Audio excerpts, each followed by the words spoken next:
자, 이번 시간 투자론 중에서 수익률, 그 다음에 이제 위험 등에 관한 주제 가지고 보겠습니다. 먼저 수익률에 관한 주제에서 작년에 좀 쉽게 나왔던 문제가 있었죠. 그래서 기대 수익률이라고 하는 개념이 있게 됩니다. 그래서 자, 어떤 투자 대안에 대해서 투자가 이루어졌을 때 나올 수 있는 예상 수익률이라는 개념을 기대 수익률이라고 부르게 됩니다. 그래서 자, 문제 구성하는 양식이 이런 식이에요. 그래서 어떤 비관적이다, 정상적이다, 낙관적이다 이런 경우의 수를 주면서 각각의 수익률이라고 하는 데이터를 주게 됩니다. 그래서 이때 이 투자 대안에 있어서 자, 기대 수익률을 구하시오라고 했을 때 자, 제일 먼저 각 상황에 따른 예상 수익률이라고 하는 것을 확인해 봐야 되고요. 그리고 나서 각 상황에 따른 발생 확률이라는 것을 각각 곱해서 더해 주게 되면 이걸 우리가 예상 수익률이라고 부르게 됩니다. 해서 먼저 비관적일 때 수익률 4% 주어져 있고요. 발생 확률이라고 하는 것이 20% 이렇게 주어져 있습니다. 자, 그리고 정상적일 때 수익률 8%고요. 발생 확률 60%, 낙관적일 때 13%이고 발생 확률 20%. 그래서 여기서는 제일 이제 다른 건 별건 아니고 퍼센트가 나오게 되면 한쪽을 소수점으로 치환해 주는 것이 필요합니다. 그래서 자, 제일 먼저 비관적일 때 4%의 수익률이라고 하는 것이 나올 테고요. 발생 확률이라고 하는 것이 20%라고 되어 있으니까 0.2라는 값이 되게 됩니다. 그래서 여기서 0.8이라는 값이 나오게 될 것이고, 그 다음에 두 번째 정상적일 때 수익률 8%, 발생 확률은 60%에서 8 곱하기 0.6 하게 되면은 4.8%라는 값이 나올 테고요.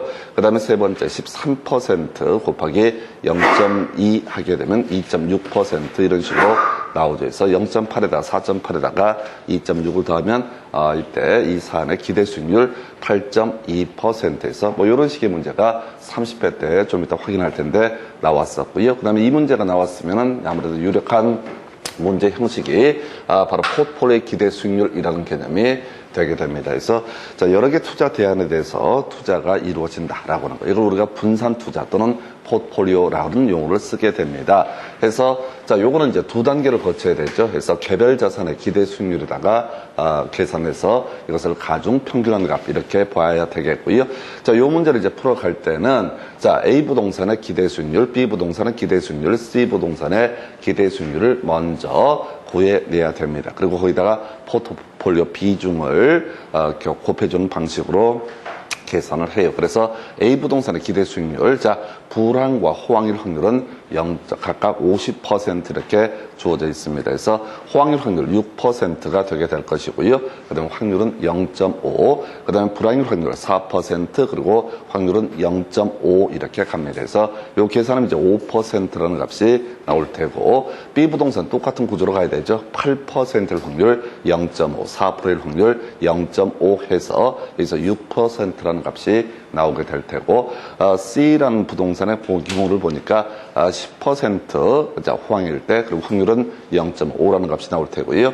2% 0.5 하게 되면 6%라는 값이 나오게 된다. 그래서 A 부동산, B 부동산, C 부동산의 기대 수익률을 각각 계산을 해야 되고요. 여기다 비중 계산해 줘야 되죠. 자, 5% A 부동산 전체 비중이 0.2라는 값이 되게 될 것이고요. 그 다음에 지금 두 번째 6% B 부동산, 자, 비중이 0.3 이렇게 되어 있고요. 그 다음에 C 부동산의 경우를 보니까 6%라고 하는 것, 자, 계산이 됐고요. 그 다음에 비중은 0.5 해서 이런 식으로 이제 계산하게 되면 5.8%라는 값이 나온다. 그래서 사실은 이제 전에 30회 때 이 기대 수익률을 따지는 문제가 나오긴 했지만은 대부분의 문제들은 그동안 포트폴리오 기대 수익률이 대부분의 문제를 차지하고 있습니다. 그리고 실질적으로 이제 계산을 해 가는 게 필요한데 이게 설명드릴 때 하나 이렇게 가지만은 실질적으로 만약에 A 부동산 하게 되면 6% 곱하기 0.1은 할 필요도 없어. 어차피 그냥 3 되는 거죠. 그 다음에 4% 곱하기 0.5면 2 해서 3 플러스 2 하면 5% 나오고 비중이 얼마? 0.2 해서 5% 곱하기 0.2 해서 여기서 얼마? 1이라는 값이 나오게 될 테고, 두 번째 4, 2 해서 6 나올 테고, 자, 곱하기 0.3 하면 1.8이 나오나요? 그래서 6, 38에서 자, 1.8이 나오게 될 테고,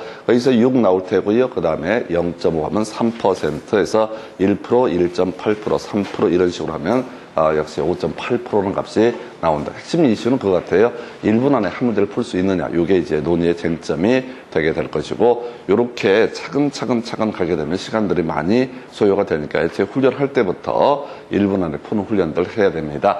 자, 바로 문제 가지고 간단한 주제 하나 볼까요? 자, 우리 24회 때 나왔던 문제. 자, 포트폴리오 기대 수익률이라는 문제가 나와 있나요? 해서 지금 문제를 보게 되면, 자, 지금 24회 때 문제. 자, 일단은 A 부동산, B 부동산의 비중이 50%다라고 되어 있어요. 그래서 먼저 A 부동산의 불황일 때 수익률이 20% 이렇게 되어 있습니다. 그 다음 B 부동산 10%라고 되어 있고요. 그 다음에 지금 이제, 자, A 부동산을 봐야 되는 건 20에 70 이렇게 되어 있고요. B 부동산은 10에 30인데 20%일 확률이라는 게 0.4가 되게 될 테고 70%일 확률이 0.6이라고 하는 것이 되게 됩니다. 그래서 요 계산하면요. 자, A 부동산은 0.8 나올 테고요. 8%가 나와야 되는구나. 8% 나와야 되겠고, 자, 6, 7은 40에서 42%라고 해서 A 부동산의 기대 수익률은 50%, 그리고 A 부동산의 비중이 50%니까 0.5를 하게 되면 여기서 25%라는 값이 일단 하나가 나오게 될 것이고, B 부동산을 보니까 10% 발생할 확률 40%니까 여기서 나올 것은 10% 곱하기 0.4에서 4가 나올 테고, 30% 곱하기 0.6 해야 되나요? 그럼 3618에서 18%, 그러면 22%가 나올 테고, 전체 비중이라고 하는 게 역시 50% 되니까 22에서 11, 22에서 50%가 되니까 이게 11이 되게 된다 해서, 자, 그래서 10이라고요. 25를 더하게 되면 이때 전체 포트폴리오 기대 수익률은 36% 이런 식으로 이제 계산이 되는데, 이 문제의 양식을 보면 순서를 막 마구잡이로 바꿔버려요. 그래서 순서를 항상 찾아가는 훈련이 필요해요. 제일 먼저 다시 A 부동산의 기대 수익률 먼저 계산을 해봐야 돼요. 20%의 수익률이 나올 확률이 0.4, 그럼 8 나오죠. 70%가 될 확률이 0.6에서 42가 나와서 토탈 A 부동산의 기대 수익률은 50%라는 값이 나오게 될 테고, B 부동산, 자, 10 곱하기 0.4면 4 나올 테고, 30 곱하기 0.6 하게 되면 18 나올 테고 22가 나온다. 그래서 전체가 각 50%씩이니까 자, 50에 22, 그리고 각각 0.5씩 계산을 하게 되면 소위 36이라는 값이 나오게 된다. 그래서 이 똑같은 문제 드리는데 계속 순서들을 위치를 바꿔서 약간 헷갈리게 구성이 되게 됩니다. 그래서 이렇게 해서 답은 4번 이렇게 보셨고요. 그 다음에 또 하나 쟁점 삼아야 될 것이, 자, 이 문제인가요? 자, 지금 이제 기대 수익률을 구하시기 위해서 25회 때 나왔던 문제에서 역시 세 가지로 분류가 됩니다. 그래서 포트폴리오의 기대 수익률. 그러면 이제 뭐부터 구해야 돼? 상가부터 먼저 계산을 해봐야 되죠. 자, 호황 20%입니다. 확률은요 40%라고 주어져 있어요. 그래서 20%가 될 확률이 얼마? 0.4. 그러면서 8%라는 값이 나오게 될 테고, 자, 10%일 확률이라고 하는 게 불황이라고 되어 있죠. 그래서 0.6 하면 얼마? 6%. 그럼 8 더하기 6 하면 얼마? 14라는 값이 나오게 된다. 이거 보시죠. 그냥 이거 보시고 뭐 이거 갖고 문제 풀어야 돼. 그래서 자, 여기서 14가 나올 테고 비중이 얼마야? 0.2 하면 14 곱하기 0.2 하게 되면 얼마? 이게 248, 2 이런 지금 28, 2.8이 나오나요? 2.8이라는 값이 나오게 될 테고, 자, B 오피스텔이라는 걸 보면 25%가 될 확률이 40%, 그럼 여기서 10%라는 값이 나오게 될 테고, 그 다음에 10%가 될 확률이, 자, 0.6이라고 되어 있죠? 그럼 6이 나오죠. 16 나올 테고, 여기다가 얼마? 0.3 곱하게 되면, 16 곱하기 0.3을 하게 되면 4.8%라는 값이 나오게 된다. 아까 어디 있었어? 2.8% 있었고요. 4.8%. 그 다음에 세 번째가, 자, 아파트. 자, 이 문제 가지고 보자니까 못 찾으니까 10% 곱하기. 자, 지금 0.4 하면 얼마? 4%. 8% 곱하기 0.6 하면 4.8%. 그럼 8.8% 곱하기 0.5 하게 되면 이건 간단하다. 4.4가 되나요? 4.4가 되게 된다. 그래서 4.4에 4.8에 아까 2.8을 더하게 되면은 대충 자, 80 들어갔고, 그 다음에 8, 26, 20에 12%가 나오나요? 그래서 12%가 나오게 된다. 이런 식으로 다시 순서 외우셔야, 순서를 아예 외우셔야 돼. 상가라고 했을 때 먼저 호황일 때 20% 주어져 있고요. 확률은 얼마? 0.4. 그래서 여기서 얼마 나와야 돼? 8이라는 값이 나오게 될 것이다. 20% 곱하기 0.4면 8이 나올 테고요.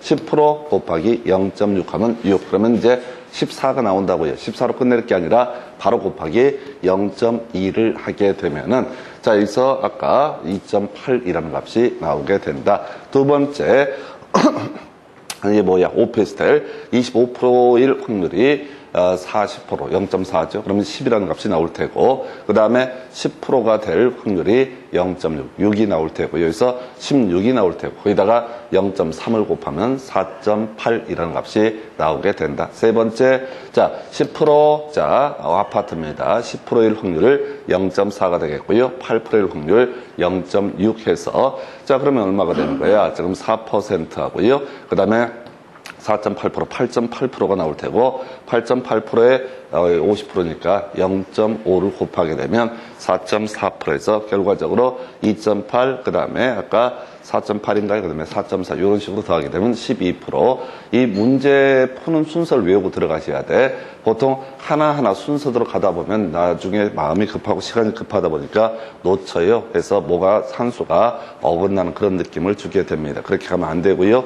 순서대로 문제를 통째로 외우시라고 문제를 외우셔야 됩니다. 이거 1분 안에 풀기가 만만치가 않아요. 특히 나중에 시험 보실 때는 시간이 없고 마음이 급해지다 보니까 시험 끝나고 나서 다들 하는 소리가 상당수가 그렇습니다. 계산 문제 하나도 못 풀었다고. 뭐는 딴 거 잘 풀었어. 그래서 딴 것도 못 풀지. 근데 지금 계산 문제 영역들이요, 다 딱딱 다 떨어져요. 다 떨어지기 때문에 이거 훈련하시는 거. 그러니까 똑같은 문제를 계속 풀어. 똑같은 문제를 계속 한 번 풀었다고 해서 맞췄다고 좋아할 게 아니라 한 10번에서 20번을 푸시라고. 제가 전에 예를 들잖아요. 애들 뭐 구몬 수학 이런 것들, 학습지 이런 걸 볼 때 연산 죽업게 지겹게 한단 말이에요. 한 걸 또 하고, 한 걸 또 하고, 한 걸 또 하고, 언제까지? 숙달 될 때까지. 그래서 이것도 똑같은 구조가 되게 돼요. 그래서 이 문제가 지금 포트폴리오 기대 수익률을 따지는 문제가 제일 이렇게 보이는데, 얘하고요. 자, 이제 24회 때하고 또 25회 때 연속 나왔는데, 문제는 전혀 다르게 패턴을 잡아준다는 거죠. 그래서 전혀 다른 모양으로 잡아주는데, 어느 쪽이 됐든 간에, 자, 기계적으로 가시는 것이 필요합니다. 그리고 지금 30회 때 나왔던 문제가 조금 특이하게 나왔었어요. 그래서 지금 이제 상가 관련해서 전체 기대 수익률이 8%다. 이때 괄호 안에 들어갈 숫자를 고르시오라고 이렇게 돼 있습니다. 그래서 자, 보자고. 자, 먼저 뭐부터 찾아봐야 돼? 이 상가에 있어서 비관적, 정상적, 낙관적 총 세 가지 경우 나와 있습니다. 그럼 이제 각각의 상황에 있어서 수익률. 자, 4% 먼저 하나 나와 있습니다. 그리고 자, 이때 확률이 얼마야? 0.2 하게 되면 여기서 나오는 게 얼마가 돼? 0.8이라는 값이 나오게 될 것이다. 그 다음에 요거 가볼까요? 자, 확실한 거 10% 나와 있죠? 확률 얼마? 0.4 하게 되면 얼마? 4%. 그러면 4% 나왔고, 지금 이제 4.8%까지 나왔어요. 근데 전체 기대 수익률이 얼마? 8%라고 주어져 있다고. 그럼 8에서 4.8을 빼게 되면 3.2라는 값이 여기서 나와야 된다고요. 그래야지 전체가 얼마가 된다? 8%는 값이 되게 된다. 그래서 4 나와 있죠? 그럼 이게 얼마가 되대? 8%가 수익률이 나와야지 4, 8에 30에서 3.2라는 값이 나오게 된다. 그래서 이것도 그래요. 이게 갑자기 지금 최근에 30회 때 새로 나온 문제 유형이다 보니까 어쩔 줄 몰라 해. 그래서 차근차근 무조건 이제 기대 수익률이라는 것을 구하시오. 그럼 먼저 수익률 하나 찾아보고 발생 확률, 수익률 하나 찾아보고 발생 확률, 수익률 하나 찾아보고 발생 확률, 요걸 다 더하게 되면은 이것이 전체 기대 수익률이라는 값이 된다. 다시 한번 정리를 하겠습니다. 자, 지금 얘는 상가 하나만 포트폴리오가 아니라 상가라고 해서 가장 기본적인 문제 유형을 던져주고 있어요. 그래서 상가의 기대 수익률이라고 하는 것은 자, 각각의 예상 수익률에다가 발생 확률을 곱해서 다 더한 값이 기대 수익률이다. 이렇게 가게 되죠. 그래서 지금 스토리 자체가 4% 곱하기 0.2 하면 여기서 얼마? 0.8이라는 값이 하나 나오게 될 것이고요. 그 밑에 눈에 보이는 것만 가십시다. 10% 곱하기 0.4 하면 얼마? 여기서는 4라는 값이 나오게 된다. 그러면 여기서 계산을 해보니까 3.2라는 값이 나와야지 8%라는 것이 나오게 될 것이고, 그래서 여기서는 8%라는 값이 나와야지 3.2라는 값이 나올 수가 있다. 그래서 나름대로 이제 그동안 문제와는 좀 다르게 중간에 괄호넣기 문제로 구성을 했던 사례가 되겠습니다. 그래서 설령 이게 뭐죠? 포트폴리오 기대 수익률을 계산하는 문제가 되더라도 똑같은 식으로 계산이 돼야 될 것이다. 그래서 이게 진짜 속달이 되지 않게 되면 이 문제 조금만 유형을 바꾸더라도 당황하실 수가 있습니다. 그래서 지금 이제 기대 수익률이라는 개념 두 가지, 그냥 그 개별 자산의 기대 수익률 얘기하고요. 그리고 또 하나가 포트폴리오의 기대 수익률이라고 하는 거. 이런 것들도 대부분이 표보다가 아예 사람들이 다 포기를 해버려요. 왜? 속달이 안 돼서 그래요. 내가 설명 들으면 다 알지만은 직접 해보셔야 됩니다. 그래서 이렇게 보셨고, 그 다음에 이제 검토 드리게 될 주제가, 자, 위험 투자유의 결정 얘기부터 볼까요? 자, 지금 이제 나와 있는 것이 기대 수익률이라는 개념을 설명을 드렸어요. 그래서 자, 이런 식으로 해서 기대 수익률을 계산을 하게 됩니다. 자, 그랬을 때 어떤 투자 대안에 있어서 기대 수익률이 나왔다라고 했을 때 이 사람이 투자를 할 것이냐 말 것이냐를 판단할 때 요구 수익률과의 관계를 따지게 됩니다. 그래서 요구 수익률은 투자자의 희망 수익률을 가리켜서 요구 수익률, 기대 수익률은 이런저런 시장 정보를 통해서 투자 대안에서 나올 수 있는 경우의 수를 따진 것이 바로 기대 수익률. 그러면 당연히 이건 뭐 따로 볼 것도 없지. 만약에 기대 수익률이 자신의 요구 수익률보다 높다, 그러면 어떻다? 투자 결정을 하게 될 것이다. 한편 기대 수익률이 요구 수익률보다 낮다, 즉 요구 수익률이 기대 수익률보다 높다, 그러면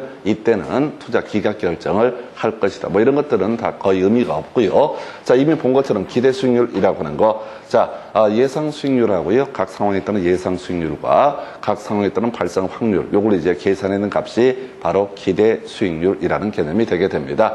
한편 주로 우리 시험 문제 대부분을 차지하고 있는 것은 요구 수익률이라고 하는 거. 그래서 요구 수익률, 투자자가 투자 대안에 투자하기 위해서 희망하는 최소한의 수익률을 가리켜서 요구 수익률. 그래서 이 공식이 두 가지예요. 자, 공식 두 가지 요소로 구성이 되어 있다 해서 무위험률이라고 하는 개념하고요, 위험 할증률이라고 하는 개념, 요 두 개를 더한 값이 투자자의 요구 수익률이라는 개념이 되게 된다. 해서 첫 번째 무위험률이라고 하는 것은요, 시간에 대한 비용이라고 해서 은행에 적금 부었을 때 나오는 수익률, 이게 바로 무위험률이라는 개념이 되게 된다. 그래서 자, 소위 시간에 대한 비용이라고 얘기합니다. 그리고 주로 이제 이슈 많이 되는 것이 위험 할증률에서 은행에 맡겨놨을 때는 거의 뭐 특별한 사정 없으면 그 돈이 돌아오게 될 텐데, 어떤 투자 대안에 대해서 투자를 했을 때 발생하는 문제, 위험 할증률이라는 개념이 되게 된다. 그래서 위험에 대한 비용을 가리켜서 위험 할증률. 그래서 소위 요구 수익률, 투자자가 뭐 5%의 수익률을 원한다라고 얘기를 할 때는 대부분의 경우, 자, 은행에다 적금을 하게 되면 얼마 정도의 이자가 붙게 될 것이고, 대신 얘는 이제 100%인데 비해서 지금 이 투자 대안에 투자가 이루어졌을 때 그만큼 위험도가 크다라고 하게 되면 거기는 뭐가 위험 할증률이라는 것이 붙게 된다. 그럼 이제 단순한 얘기예요. 제일 유치한 패턴인데요. 무위험률이 상승하게 되면 요구 수익률도 상승하게 된다. 당연히 위험 할증률이 증대되면, 위험이 증대되면 어떻다? 요구 수익률은 상승하게 된다. 그래서 요 얘기를 갖고 그렇게 지문에 많이 구성이 돼요. 머릿속에 쳐 넣어야 돼요. 이게 별표한다고 되는 게 아니라 아주 단순한 얘기를 가지고 끊임없이 구성을 합니다. 그래서 위험이 증대되게 되면, 대신에 이제 뒤에서 공부하게 될 체계적 위험이 증대되면 또는 비체계적 위험이 증대되면 이런 식의 용어들을 쓰게 되죠. 있어. 위험이 증대되면 위험 할증률이 올라가니까 투자자의 요구 수익률이라는 것도 올라갈 수밖에 없다라고 하는 거. 그래서 여기서는 이제 거의 요구 수익률의 개념을 가지고 지문들이 구성이 되게 됩니다. 그래서 자, 첫 번째 이슈, 지금 이 주제에서는 요구 수익률이라는 개념을 하나 보셨고요. 그 다음에 전체적인 얘기가 어떤 수익률하고 위험의 관계는 당연히 비례의 관계가 있다 해서 수익률이 높으면 높을수록 그만큼 위험도도 커지게 된다 해서 제가 전에 그런 예를 들었었죠. 울릉도 아파트에 러시아 화물선 인양 사업에서 그거 이제 투자해서 그 사업이 성공을 하게 되면은 엄청난 뭐 몇백 배의 수익을 얘기가 됐던 적이 있습니다. 그래서 근데 이제 그만큼 그것을 성공할 가능성은 낮았었고요. 그래서 울릉도 앞바다에 지금도 이제 러시아 화물선이 있답니다. 그래서 그거 건지면은 일단 이제 건져봐야 확실한 얘기인데 그 안에 어쩌면은 금괴가 들어있을 뭐 이런 정보들이 있다고 그러고 분명한 건 이제 제가 보기에는 오징어나 낙지 이런 것들 아마 들어가 있을 것 같아요. 그래서 하여튼 건지게 되면은 그게 어마무시한 이익을 얻을 수 있다. 뭐 200배 얘기 나왔어. 200배 얘기. 근데 못 건졌거든. 그 전에도 되게 많았어요. 그런 사람들이. 자, 진도 앞바다에요. 무슨 송나라 시대인가 그 금괴에 지나가는 배가 하나 가라앉아 있대. 그래서 그거 이제 건지면은 뭐 우리나라를 먹고 산다, 먹여 살린다 이런 얘기도 있었고요. 그래서 난리가 났어 그 당시에. 그 김대중 정부 마지막에 있었던 사건이었는데 거기에 이제 사람들이 진짜 맑아. 그래서 그게 금괴가 있다는 얘기 듣고 그 회사에 엄청나게 투자가 됐어요. 물론 상장 폐지가 결국은 되고 말았는데 그 진도 앞바다에 그 배가 있으면 뭐 하냐고 물을 빼야지 배를 건지려는데 물을 못, 그 세월호 이런 것도 하나도 이제 건지려면 그 쌩 난리를 피는데 그 건지기 쉽지가 않지. 근데 이제 우리나라 육지에도 그런 경우 있다고, 금괴 있는 지역이 있다고 그럽니다. 그래서 여러분들 아실 만한 분 중에 그 대통령, 그분이 2,000조인가 하는 금괴를 가지고 있다 해서 그런 보도 안 보셨나? 그 대통령 선거할 때 무나무개가 양산에다가 2,000조 금괴를 가지고 있다. 그래서 도대체 2,000조 금괴면 계산이 안 돼. 근데 사람들이 또 그 믿고 2,000조 금괴를 갖고 있다 해서 아니 2,000조 금괴면은 그게 누가 대통령을 하겠어. 금 닦아야지 해서 하여튼간에 뭔 얘기하다가요 위험하고 수익률은 다 비례하게 된다. 그 얘기를 하나 이제 설명을 드렸고요. 자, 그 다음에 이제 위험의 종류라고 해서 요거 지금 이제 7년 동안 3문제가 구성이 됐었고요. 겁나 쉬워. 별표한다고 되는 게 아니야. 별표한다. 머릿속에 쳐넣어야 돼. 그래서 자, 지금 위험 분류 따지는 게 지금 이제 인플레이션 위험은 거의 출제 포인트가 아니고요. 자, 일단 인플레이션 위험이라는 얘기부터 가볼까요? 옛날에는 이제 이런 얘기를 했었는데 지금은 얘기를 할 수가 없어요. 그래서 우리가 부동산에 투자를 하게 되면 실물 투자이기 때문에 물가 상승률 보통 이상으로 가격이 오를 가능성이 있다. 그래서 실물 투자의 경우 화폐 가치 하락에 따른 바로 위험, 소위 이제 인플레이션 위험이라는 것은 전혀 문제가 되지 않는다. 그래서 이건 이제 버려야 되고요. 결국은 이제 이 파트에서는 3가지 비교하는 거야. 사업상 위험, 금융적 위험, 유동성 위험이라고 하는 거. 쉬운 거 잘하면 돼.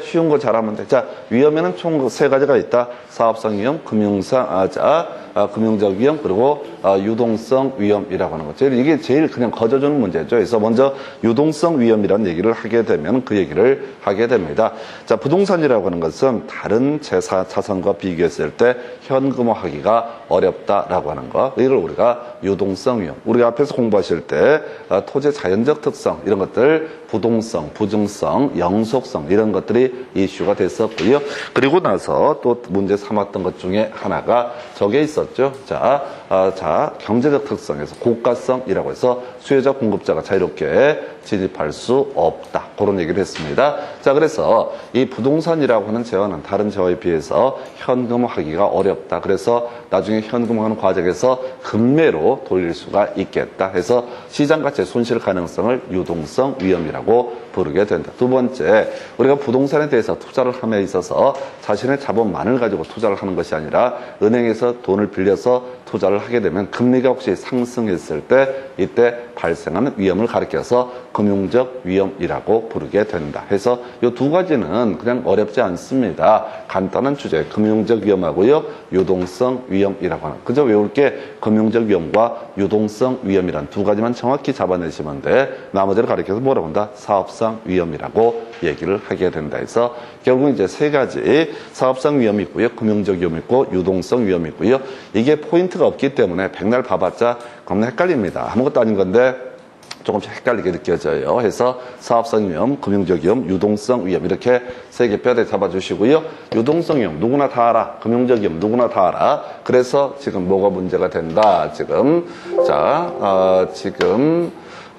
보게 되면은 자 가십시다. 금융적 위험하고 유동성 위험은 다 알기 때문에 나머지 모르면 뭐가 된다? 사업상 위험 이렇게 가셔야 돼. 이게 이제 부동산 개발론 파트에서도 한번 이슈가 되죠. 그래서 부동산 개발론 파트에서 시장 위험이라고 하는 것이 있고요. 운영 위험이 있고 공법상 위험으로 대표되는 법률적 위험이라는 게 있습니다. 그래서 개발론 파트에서는 공법상 위험이라는 주제, 용도지역 지구의 변경 가능성, 자, 어떤 뭐가 있지? 군사시설 보호구역으로 묶여서 개발 못할 가능성, 이런 것을 가르쳐서 이름하여 뭐라 부른다? 바로 공법상 위험이라 부른다. 그거하고 이제 비교하는 식인데, 어쨌든 이 파트만 단정을 하게 되면 금융적 위험, 유동성 위험, 사업상 위험이라고 하는 것으로 대비를 본다. 자, 아주 간단한 주제고요.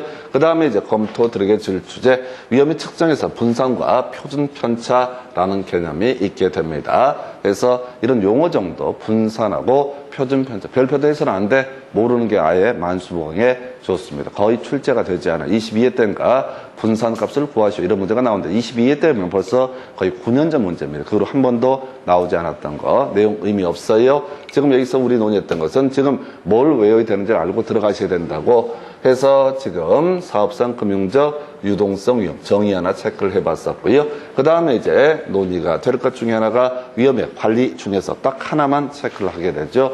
위험 조정 할인율의 활용이라고 해서 7년 동안 나왔던 것은 위험 조정 할인율의 활용이라고 해서, 자, 이게 이제 이런 얘기를 하게 됩니다. 자, 위험한 투자 대안에서 발생한 수익에 현재 가치환원 시 높은 할인율을 적용하게 된다. 해서 자, 가볼까요? A라는 투자 대안이 있고요, B라는 투자 대안이 있습니다. 자, 예상 수익이 1억이라고 한번 다 통칭하여 1억이라고 전제를 해 보겠습니다. 그런데 자, 위험이라는 개념 자체가 이 기대 수익률에 다다르지 못할 가능성을 가리켜서 바로 위험이라는 용어를 쓰게 되는데, 얘가 1억이 안 될 확률이 50%다. 얘가 1억이 안 될 확률이 10%다. 라고 이렇게 전제를 한번 해볼게요. 그럼 어떤 투자 대안이 더 좋다? 자, B라는 투자 대안이 훨씬 더 좋은 투자 대안이 된다. 왜?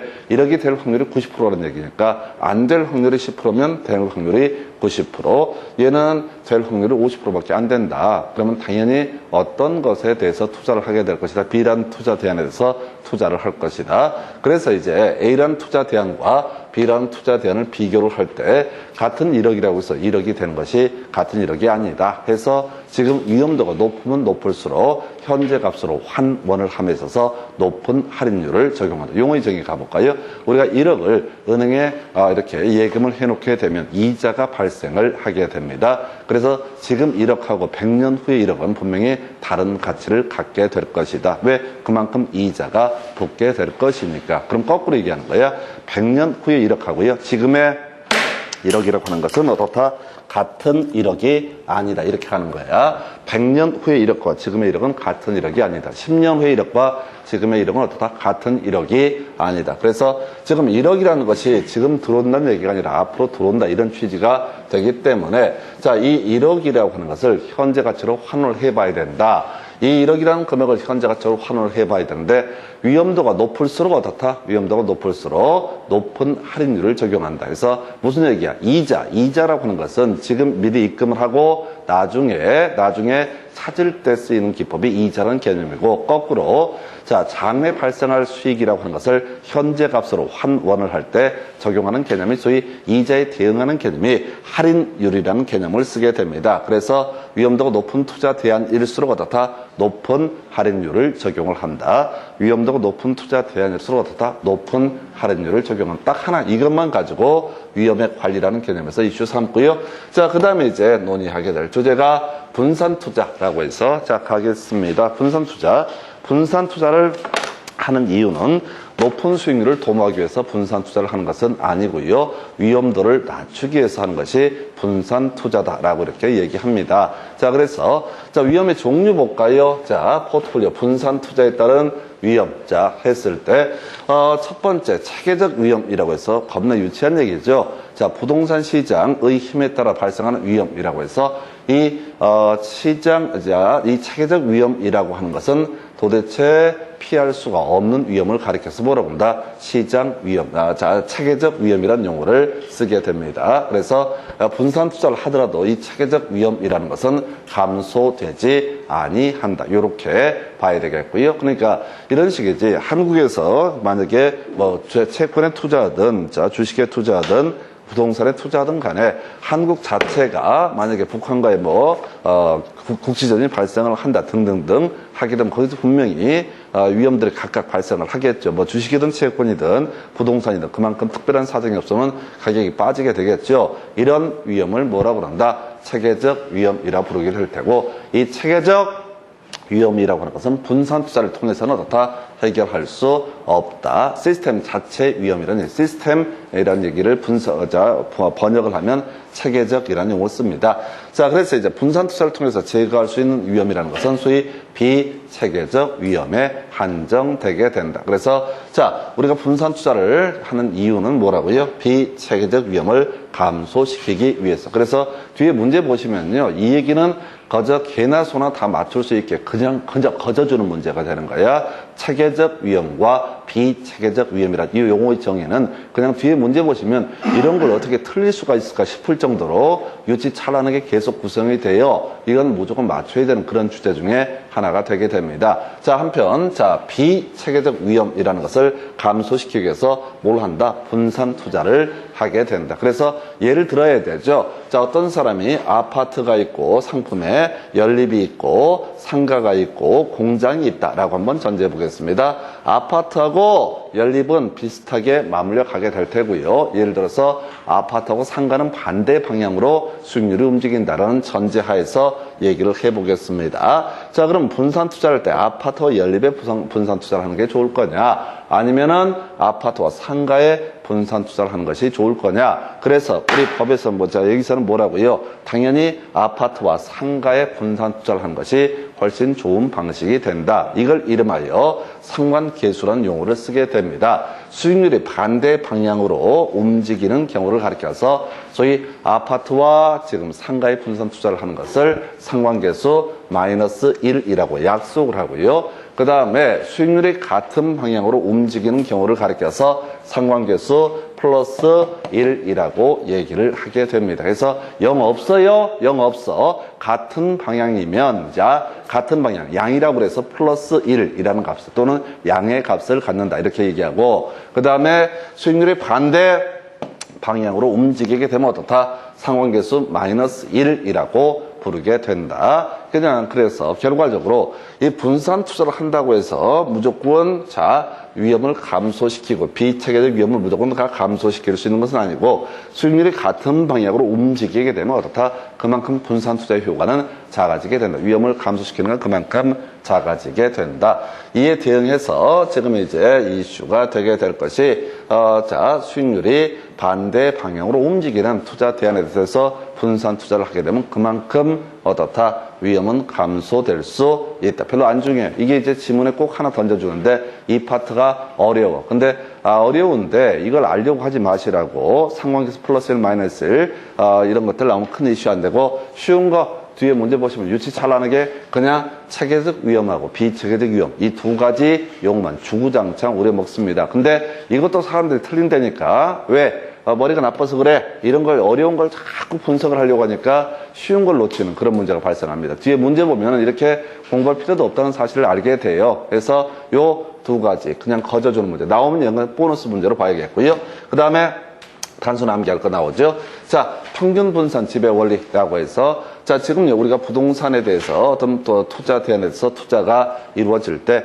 자, 수익률이라는 개념이 있게 될 것이고 또 위험이라는 개념도 하나가 있게 된다. 그래서 자, 사안을 검토하면 만약에 수익률이 동일하다. 그러면 어떻다? 위험도가 낮은 투자 대안에 대해서 투자가 이루어지게 될 것이다. 이건 상식이지 머리에 총 맞지 않고서는 수익률이 똑같으면 어떻다? 그만큼 위험이 낮은 쪽에 투자가 이루어질 것이다. 이거 외우는 게 아니라 이건 상식의 문제지. 만약에 위험이 동일하다. 그러면 수익률이 어떻다? 높은 쪽에 투자가 이루어지게 된다. 이걸 이제 거하게 얘기하면 평균 분산 지배 원리라는 용어를 쓰게 됩니다. 근데 별 의미가 없어요. 뒤에서 지문 하나 가지고 봐야 되는데 이 간단한 주제가 문제 지문으로 구성되면 또 좀 헷갈리게 돼 있어. 자, 그런 게 있겠고요.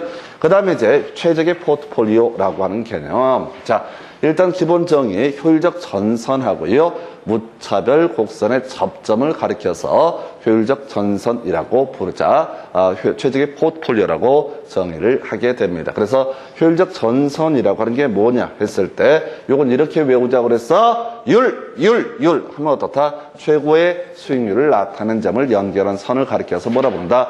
효율적 전선. 자, 이건 내용 보면 안 돼요. 너무 복잡하니까 그냥 단어만, 문장만 외워서 끝장을 보는 거야. 자, 효율적 전선, 효율적 전선 나오게 되면 뭐라고요? 최고의 수익률을 나타내는 점을 연결한 선을 가리켜서 효율적 전선이라고 정의를 한다. 그래서요, 논의의 전제, 자, 최고의 수익률이 뭘 전제로 하는 거냐? 같은 위험, 동일한 위험하에서 최고의 수익률을 나타내는 점을 연결한 선을 뭐라고 한다?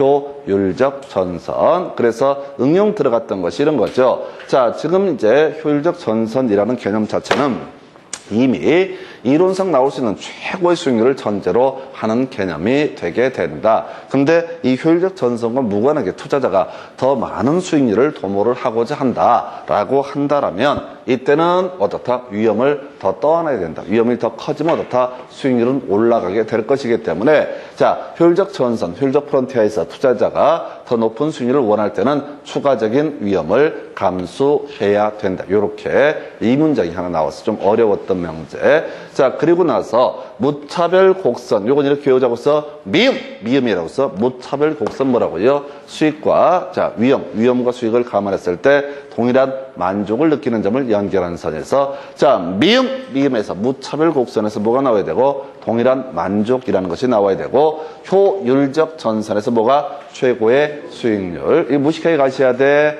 이게 완벽할 수 없어요. 이걸 파면 안 돼. 효율적 전선은 뭐가 된다?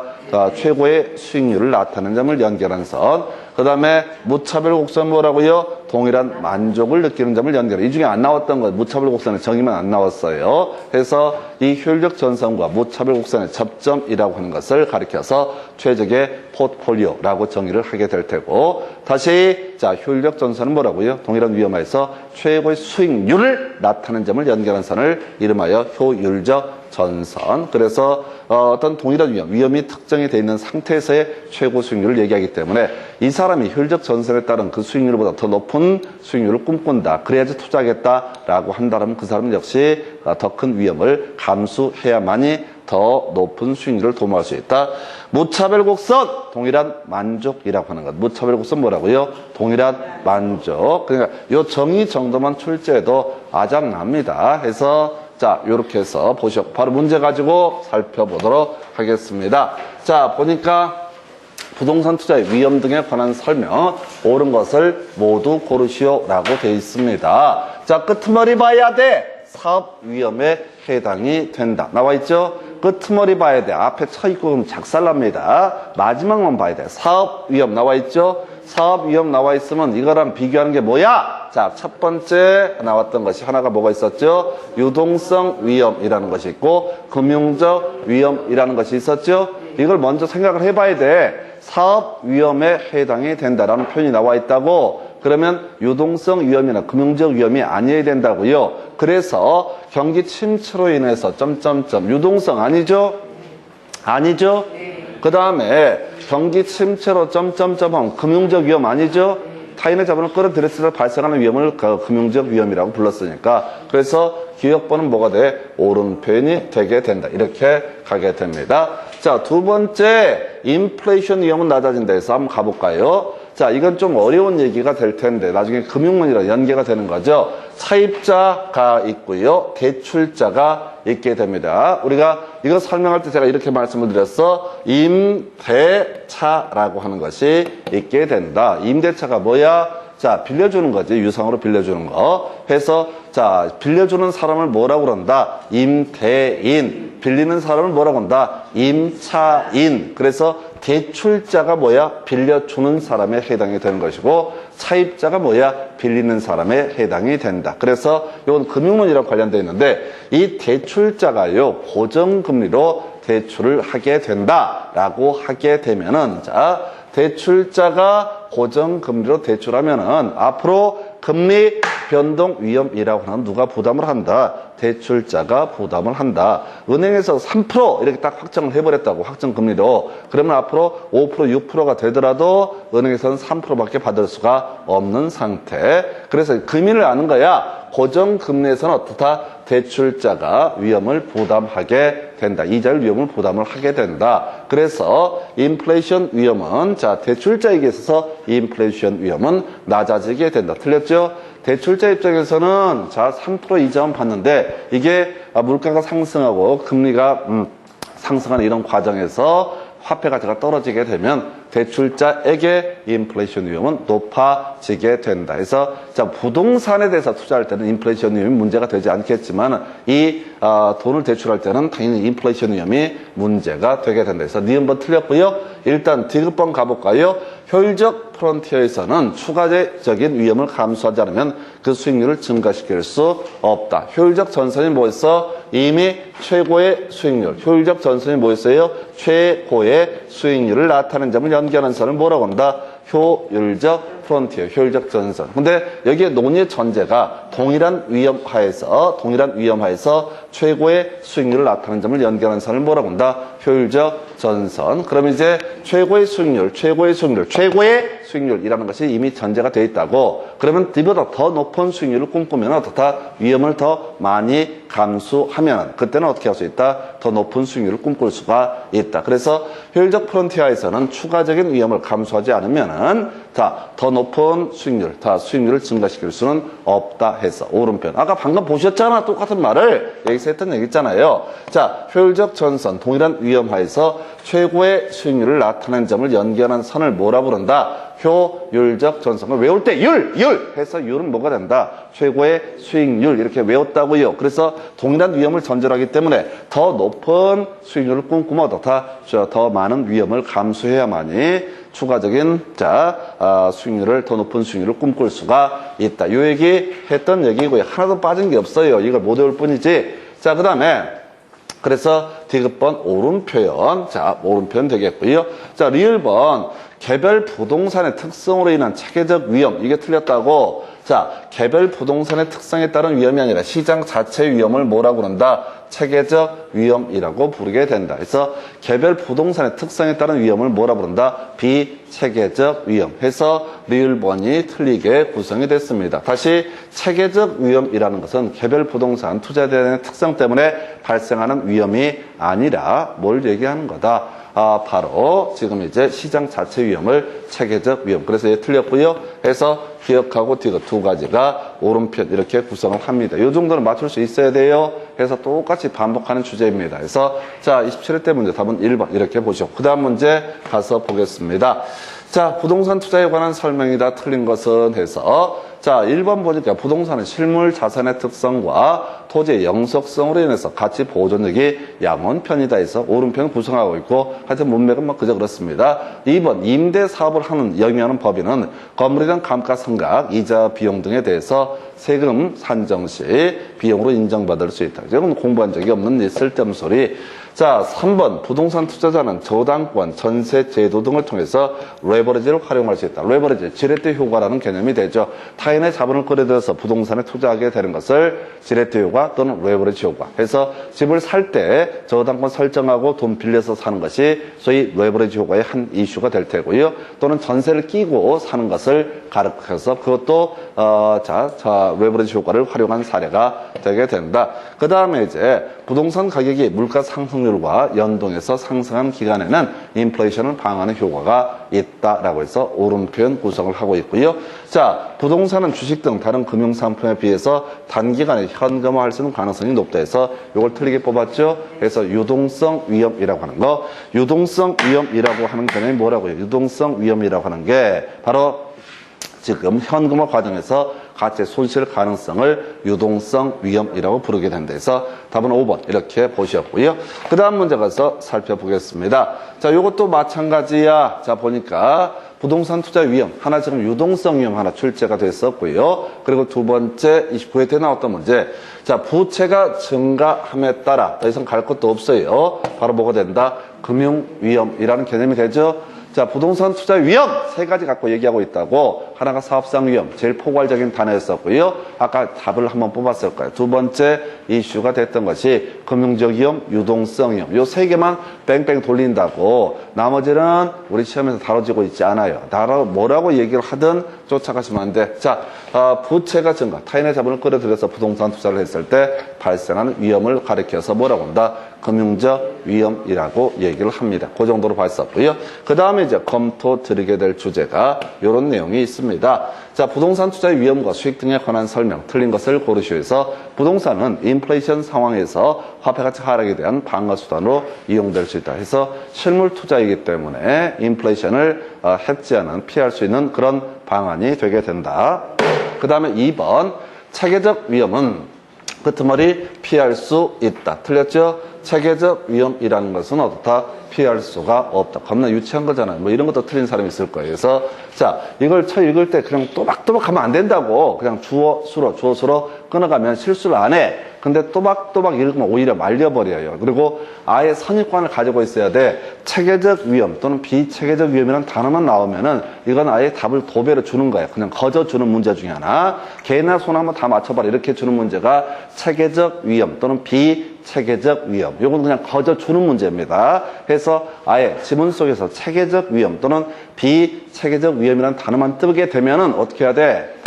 이거 그냥 정확히 보셔야 돼. 이것만 거의 답으로 도배하다시피 하니까. 해서 2번 점은 틀렸고요. 자, 위험 조정 할인율. 우리가 위험에 관리 수단 중에 위험도가 높은 투자 대안일수록 높은 할인율을 적용을 하게 된다. 다시 어떤 투자에 대한 1억의 수입이 발생을 한다. A라는 투자대안, B라는 투자대안. 근데 이게 실현될 가능성이 얘는 99%다. 그럼 100% 들어온다는 얘기지. 그 다음에 얘는 10%의 가능성이 있다. 그럼 이 1억이라는 것을 현재 가치로 환원할 때 어떻다? 높은 할인율을 적용을 할 테고, 위험도가 낮은 것은 어떻다? 낮은 할인율을 적용을 하게 될 것이다. 이걸 우리가 위험 조정 할인율이라고 부르게 됩니다. 그래서 위험 조정 할인율은 장래 기대되는 수익을 현재 가치로 환원할 때 위험에 따라서 조정된 할인율 이렇게 갑니다. 자, 그 다음에 투자자의 요구 수익률이라고 하는 거, 위험이 증대됨에 따라서 상승하게 된다. 오른편 되겠습니다. 아까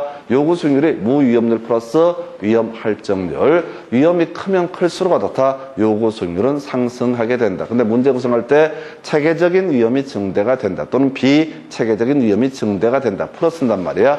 체계적 위험이 됐든 비체계적 위험이 됐든 위험이 증대되면 어떻다? 바로 투자자의 요구 수익률은 상승하게 된다라고 할 것. 그 다음에 효율적 프론티어. 자, 키워드 뭐라고요? 최고의 수익률을 나타내는 투자 대안을 연결한 선 이렇게 정의를 하게 됩니다. 키워드가 뭐라고요? 율률해서 효율적 프론티어는 뭐라고요? 최고의 수익률. 대신 논의의 전제가 뭐가 된다? 동일한 위험. 그래서 아까 나왔던 얘기가 이 효율적 프론티어에서 제시하는 최고의 수익률보다 더 많은, 더 높은 수익률을 꿈꾼다 라고 하게 되면 어떻다? 더 많은 위험을 감수해야지 더 높은 수익률을 꿈꿀 수가 있다. 이렇게 해석을 하게 됩니다. 그래서 계속 같은 얘기 내고 있어요. 같은 얘기를. 이걸 틀리는 사람도 이상한 사람들이지. 자, 안 외워서 그래. 자기 머리를 지나치게 믿는 거지. 한두 번 보면 알 거라고. 들으면 아니까 안다고 착각하는 거야. 이거 스스로 쓸 수 있어야 돼요. 눈으로 책 봐봤자 나중에 아무 의미 없어. 좀 공부되면 자기가 몇 개라도 직접 수달 풀듯이 쓸 수가 있어야지 그게 내 실력이 됩니다. 그래서 자, 그렇다 치고 자, 지금 이 문제에서는 제일 쉬웠던 얘기, 체계적 위험이라고 하는 거. 자, 포트폴리오 다양한 분산 투자를 통해서 피할 수 있다. 안 되고요. 자, 그 정도. 그 다음 문제 가서 보겠습니다.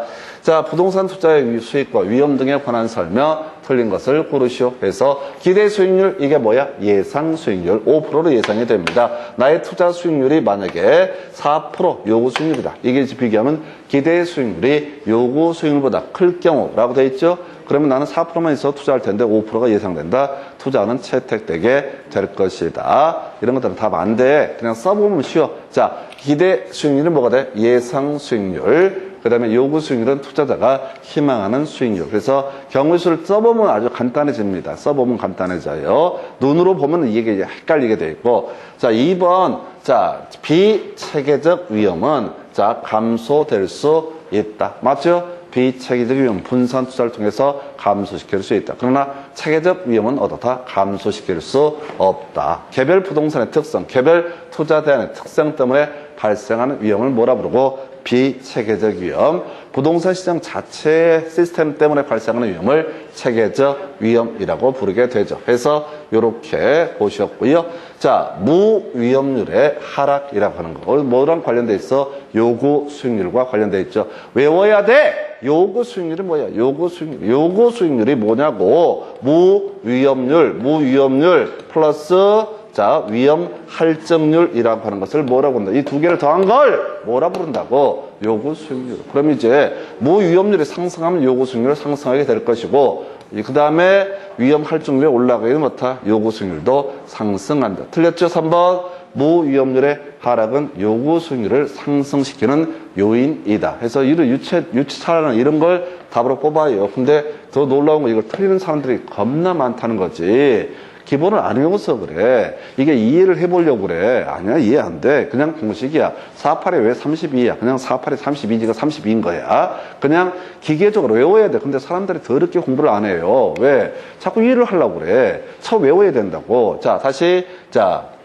요구 수익률의 기본 공식, 무위험률 플러스 위험 할증률. 그럼 이제 지문을 갖고 엄청 많이 구성하겠죠. 무위험률이 하락하면 어떻다? 요구 수익률 하락하게 될 것이다.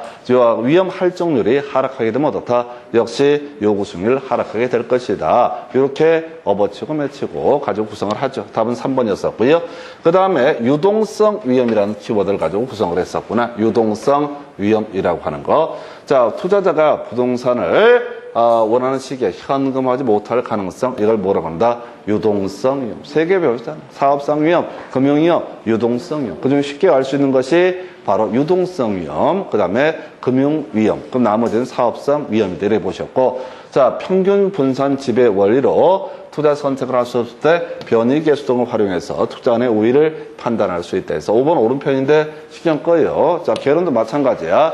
지문 중에 한두 개 모르는 건 전혀 부끄러운 게 아니야. 자, 답을 못 고르는 게 그걸 부끄러운 거지. 생각하지 마시라고. 그냥 단순하게 아주 심플하게 가셔야 돼. 중간에 막히는 것들 5번 같은 지문 변이계수, 변동계수 아까 상관계수라는 용어로 설명을 드렸는데 하나쯤 몰라야 돼. 하나쯤 몰라야 돼. 그리고 항상 시험 문제는 이렇게 유치 찰나는 내용들을 가지고 답을 구성을 한다고요. 중간에 이상한 말이 꼭 하나씩 나와도 답이랑 아무 관련이 없다라고 하는 거. 제발 문제 풀 때 자기의 역량을 오버하지 마실 것. 이걸 해설해 보겠다는 생각은 꿈에도 안 하는 게 좋아요. 그렇게 머리 좋은 사람들 아니야. 그리고 이 양 자체가 너무 방대해서 항상 쉬운 거 틀려서 작살나는 거예요. 그래서 그렇게 보셨고요. 이거 알아야 돼. 그래서 무위험률. 자, 다시 요구 수익률이라고 하는 게 뭐라고요? 무위험률 플러스 위험 할증률. 두 개를 더했을 때 뭐라고 한다? 요구 수익률. 이걸 외워야 된다고. 그럼 이제 무위험률이 상승하면 요구 수익률을 상승해야 될 테고, 자, 위험 할증률, 위험이 증대되게 되면 요구 수익률도 상승하게 된다. 이게 나오면은, 그 다음에는 무위험률 얘기가 아니라, 뭘 얘기를 할 수 있었겠다. 위험의 상승, 위험의 증가라는 얘기를 할 수가 있겠다. 그렇게 보셨고요. 그 다음에 이제 검토 드리게 될 주제가, 자, 부동산 투자 위험 분석 등에 관한 설명, 틀린 것을 고르시오. 가볼까요? 자, 위험하고 수익은 일반적으로 비례 관계에 있다. 맞죠? 자, 수익이 크면 클수록 아마도 위험도 크게 될 것이다. 뭐 설명이고 사실 필요 없고요.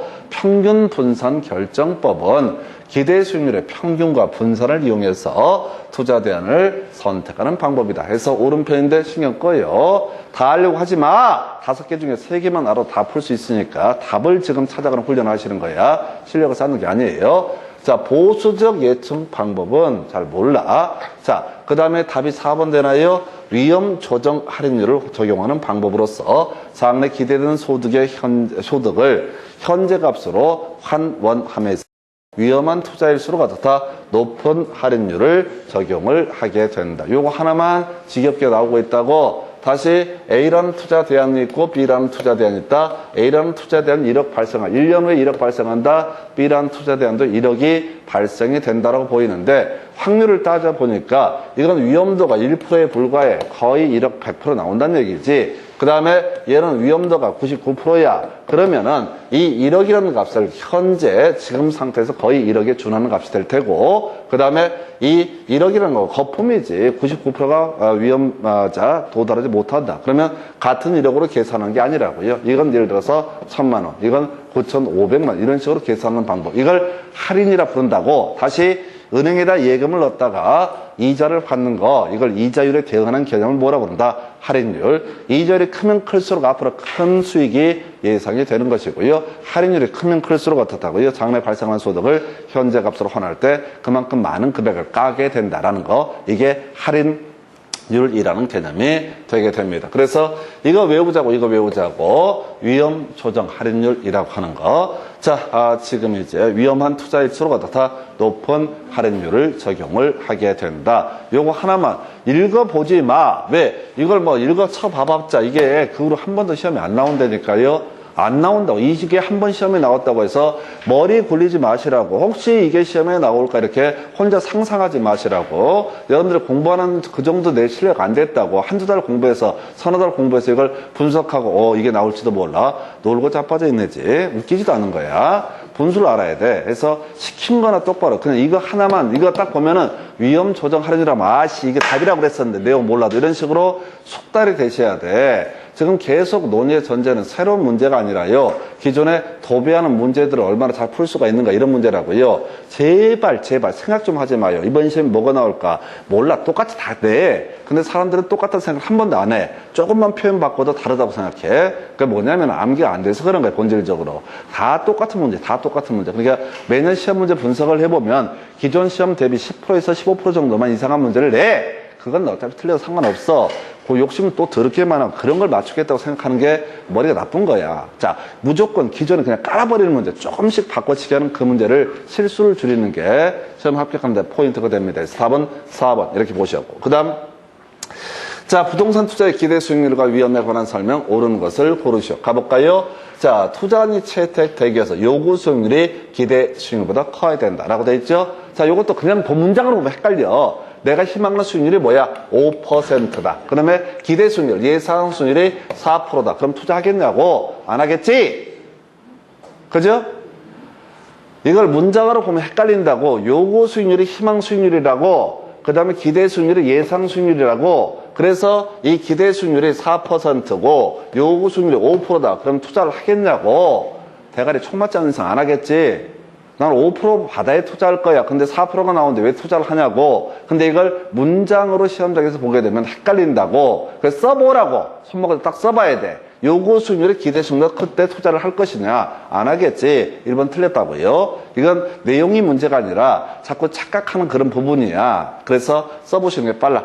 자, 그 다음에 평균 분산 지배 원리에 따르면 A 투자원과 B 투자원의 자, 기대 수익률이 같다. 그러면 어느 쪽에 투자할 거다? 기대 수익률이 똑같으면 위험이 낮은 쪽에 투자를 하게 될 것이다. 이렇게 가야 되죠? 위험이 낮은 쪽에 투자를 하게 된다. 근데 문장이 짜증나게 돼 있어. A 투자원보다 B 투자원의 자, 수익률의 표준 편차가 더 크다면, 자, B 투자원의 표준 편차가 더 크다면, B 투자원의 표준 편차가 크다면, 이게 나름 응용 엄청 한 거예요. 바로 위험의 또 다른 이름을 뭐라고 부른다? 표준 편차라고 얘기를 합니다. 그걸 이제 해석을 하게 되면은 어떻게 가야 된다고요? B 투자원이 위험도가 더 크다라면, 이란 얘기가 되는 거야. 다시 A 투자안과 B 투자안의 기대 수익률이 똑같다. 그런데 B 투자안의 기대 수익률의 표준 편차가 더 크다. 그럼 B 투자안의 위험도가 더 크다. 이런 얘기가 되는 거야. 그럼 당연히 어떻다? A 투자안에 대해서 투자가 이루어질 것이다. 이게 이제 난이도 엄청 높았던 그런 문제 중에 하나고요. 자, 위험이라는 표현과 똑같은 얘기가 분산 또는 표준 편차라는 얘기를 하게 됩니다. 표준 편차가 예상했던 수익률에서 어긋날 가능성, 이걸 위험, 이걸 또 다른 표현으로 표준 편차라고 얘기를 하게 됩니다. 그래서 2번을 답으로 구성을 했고요. 3번 필요 없고 4번 자, 위험과 기대 수익률은 부의 상관관계를 가진다. 아까 거꾸로 나왔던 거 있었죠? 위험하고 수익률은 어떻다? 정의 상관관계를 가진 비례관계에 있죠. 당연히 위험도가 크면 클수록 어떻다? 수익률은 커질 테고 수익률이 클수록 어떻다? 그만큼 위험도가 커지게 된다. 이렇게 얘기를 합니다. 자, 이거 또 나와 있다. 무위험률의 상승은 이라고 되어 있죠? 무위험률의 상승. 뭐랑 관련되어 있대요? 요구 수익률. 요구 수익률은 뭐야? 무위험률. 거기다가 위험 할증률. 이래 갔었죠? 해서 무위험률이 상승하면 어떻다? 요구 수익률은 상승하게 된다. 보시다시피 계속 지문 하나씩 구성을 하고 있어요. 그래서 요구 수익률이라고 하는 거, 무위험률. 또 하나가 또 위험 할증률이라고 하는 거. 공식 외우면 되잖아. 이걸 문제를 푸는 게 중요한 게 아니라, 자, 자동으로 나와야 돼요. 요구 수익률 이퀄 뭐가 된다? 무위험률 플러스 위험 할증률. 그래서 무위험률이 상승하게 되면 요구 수익률 상승하게 될 테고, 그 다음에 또 하나 위험 할증률이 커지게 되면 어떻다? 요구 수익률 상승하게 된다라고 할 거. 그래서 답은요 2번으로 구성했고, 이 중에서 3번 질문 대단히 까다롭습니다. 이런 거 보시는 거 아니야? 다시는 안 나와. 혼자 생각해서 이거 특이한 거니까. 근데 지금 문제 지문 중에 꼭 한 개쯤 이상한 지문들 무조건 구성한다는 거, 이게 속달이 되고 훈련이 되셔야 돼. 그러면 스트레스를 안 받아야 아는 것 가지고 풀 수 있으니까. 그래서 이 문제 답은 2번 이렇게 보셨고, 그 다음에 이제 검토드릴 문제, 포트폴리오 이율에 따른 부동산 투자의 포트폴리오 분석 등에 관한 설명, 옳은 것을 고르시오라고 해서 일단 가볼까요? 체계적 위험 나와 있죠? 체계적 위험 나와 있죠? 이건 제거할 수 있다 없다? 제거할 수 없다라고 하는 것. 거저 주는 문제야. 1번 질문 틀리게 뽑았고요. 자, 투자 자산 간의 상관 계수가 1보다 작을 때 자, 포트폴리오 구성을 통한 위험 절감 효과가 나타나지 않는다. 넘어가. 모르는 거잖아. 좀 이따 설명드리겠고요. 이건 완전 개소리에 말 자체가 안 되는 거야. 자, 3번 질문요. 두 개의 투자 자산의 수익률이 서로 다른 방향으로 움직일 때 상관계수는 양의 값을 가짐으로 위험 분산 효과가 작아진다 해서 막 뒤죽박죽 섞어버렸죠. 그래서 지금 상관계수, 자, 서로 다른 방향으로 움직이는 것을 음의 값을 갖는다라고 얘기하고, 그러면 분산 투자 효과가 더 커지게 된다라고 하는 거. 다시 아까 아파트하고 연립에 대해서 분산 투자하는 것보다 아파트와 상가에 대해서 분산 투자하는 것이 좋겠다. 서로 수익률이 다른 방향으로 움직이는데 그걸 우리가 상관계수가 음의 값 또는 마이너스 1이라는 의미를 갖게 될 테고, 그럼 분산 투자의 효과가 위험 감소 효과가 커지게 된다. 이렇게 설명을 드렸었고요. 자, 그다음에 효율적 프론티어라고 하는 거. 그다음에 투자자의 무차별 곡선의 접점, 최적의 포트폴리오에서 자, 간단한 주제를 갖고 뽑았어요. 그래서 최적의 포트폴리오 두 가지죠. 접점해서 효율적 전선하고, 그다음에 투자자의 무차별 곡선의 접점에서 최적의 포트폴리오가 결정되게 된다라고 하는 거. 요걸 답을 구성을 했고요.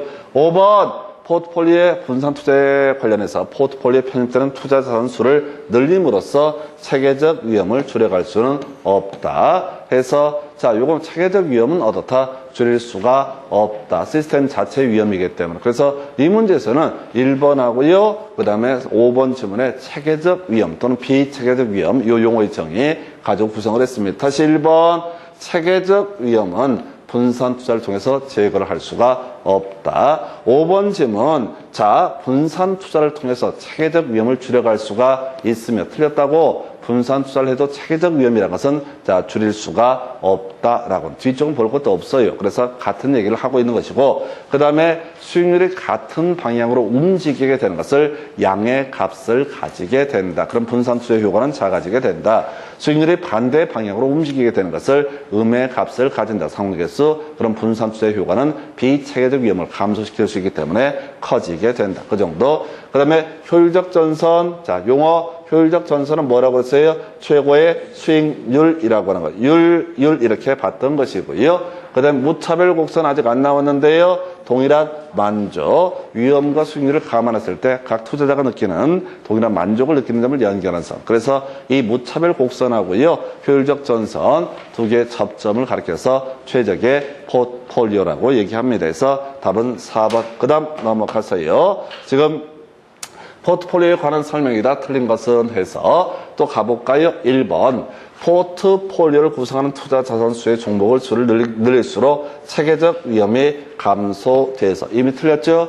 똑같은 얘기하고 있잖아. 분산 투자를 한다고 해서 체계적 위험이 감소되는 것은 아니다. 2번 지문이요. 포트폴리오 전략에서 구성 자산 간의 수익률이 반대 방향으로 움직일 경우 이때 위험 감소 효과가 크다. 맞나요? 그죠?